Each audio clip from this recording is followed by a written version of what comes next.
पीले दांत वाली बहू। रंजना कभी ब्रश नहीं करती थी। उसे कितनी बार उसके माँ बाप ने डांटा, लेकिन उसका कोई असर उस पर होता ही नहीं था, जिस कारण से उसके दांत पीले पीले हो जाते हैं।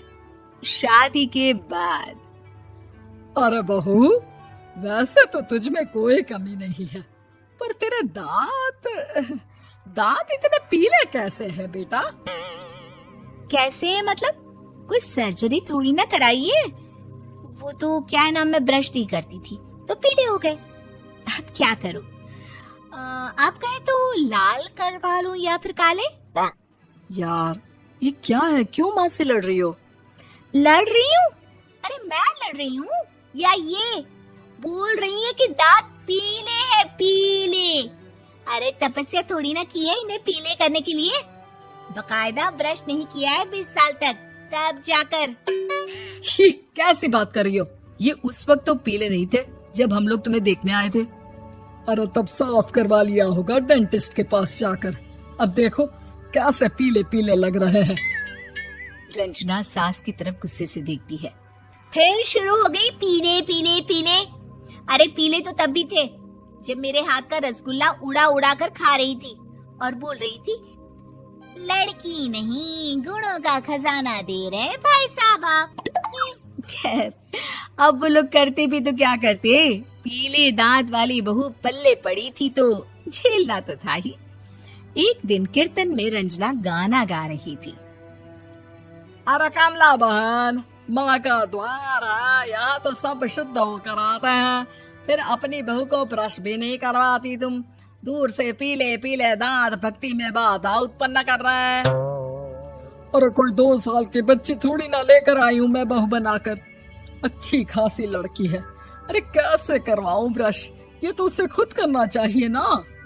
अब माँ बाप तो इसके जैसे तैसे निपटा दिए, ये नहीं सोचा कि सास कैसे संभालेगी। सास बहू को लेकर घर आ जाती है, लेकिन सोच लेती है कि अब इसे लेकर कहीं नहीं जाएगी। अगले रोज बहू कहती है, अरे क्या हो गया, मंदिर नहीं जाना क्या? कीर्तन का वक्त हो रहा है। मेरी मधुर वाणी से कान्हा जी जागते हैं और सोते हैं। आप तो जानती है ना उनकी भक्ति में कितना मन लगता है मेरा। वो क्या है ना, तबीयत ठीक नहीं लग रही है मेरी, आराम करूंगी मैं। तबीयत ठीक नहीं लग रही? अभी तो मिथुन के गाने पर नाच रही थी आप, और अब बोल रही है कि तबीयत ठीक नहीं लग रही। अरे भक्ति में मन लगा लो सासू माँ, ऊपर जाना है, क्या मुंह दिखाओगी आप? हाँ? सास को बहू की बात पर गुस्सा आ जाता है। मैं क्या मुंह दिखाऊंगी, इसकी चिंता तो ना कर, समझी? अपने मुंह की चिंता कर, जो ये पीले पीले दांत लेकर हर जगह पहुंच जाती है। पता है लोग कितना मजाक बनाते हैं। ना जी ना, मैं नहीं जाना कहीं तेरे साथ। तो ये बात है। कोई ना, मत जाओ, मैं अपने कमरे में ही बैठकर भक्ति कर लूंगी। ऊपर वाला दांत थोड़ी ना देखता है, मन देखता है, भावना देखता है।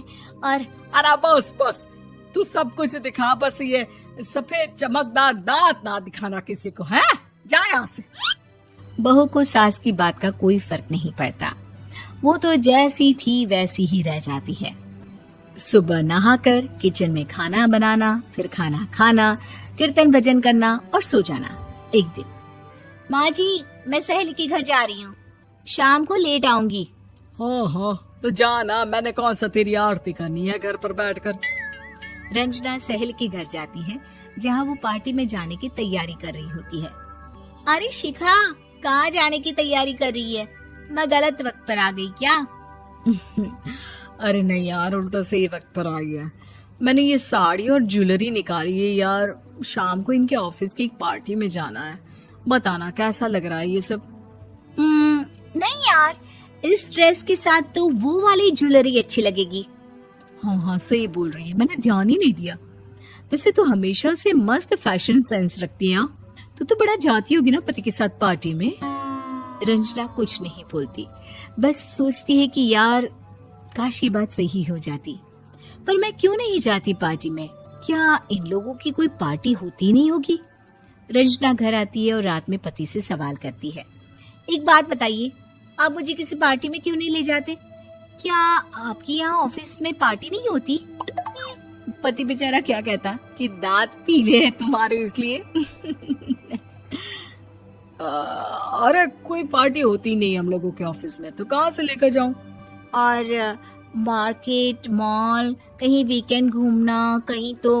अरे यार सारे हफ्ते में एक छुट्टी मिलती है, तो सोचता हूँ कि आराम ही कर लूं। क्यों? रंजना मन मार के रह जाती है। पहले कभी सास के साथ मंदिर जाया करती थी, लेकिन वो भी सास ने ले जाना बंद कर दिया। घर बैठी बैठी रंजना बोर हो जाती है। तभी उसे आइडिया आता है और वो मायके जाने का सोचती है।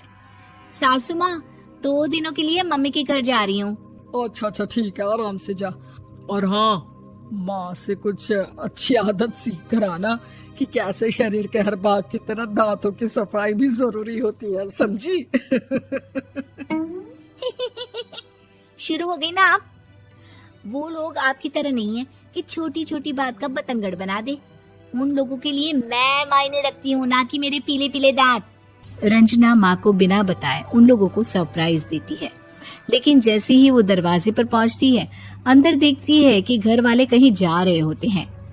अब माँ, काश रंजना दीदी के दांतों वाली प्रॉब्लम नहीं होती, तो वो भी हम लोगों के साथ चलती ना बुआ जी की बेटी की शादी में। हाँ बेटा, लेकिन अब उसे कौन समझाए कि उसको उसके पीले दांत नहीं दिखते, लेकिन उसके आसपास के लोगों को कितना एम्बैरेसिंग फील कराते हैं।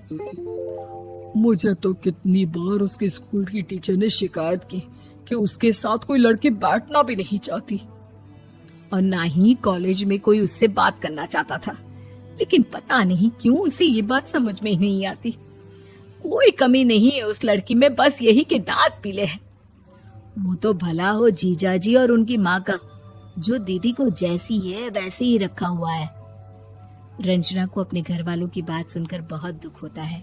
वो सोचती है कि वो क्या करे, लेकिन फिर वो सीधा डेंटिस्ट के पास जाती है, अपने दांत चमकाती है और कसम खाती है कि वो रोज ब्रश करेगी। अरे क्या हो गया? तुम तो 2 दिनों के लिए गई थी ना, पर कोई ना, अच्छा है चलो आ गई तो। रंजना सास के सामने आकर खड़ी हो जाती है और पूरी स्माइल करती है, उसके चमकदार दांतों को दिखाती हुई। हैं? चले मंदिर? माँ, मुझे माफ कर दीजिए, मैंने आप लोगों को बहुत एम्बैरेसिंग फील करवाया। मैं आज से रोज ब्रश करूंगी।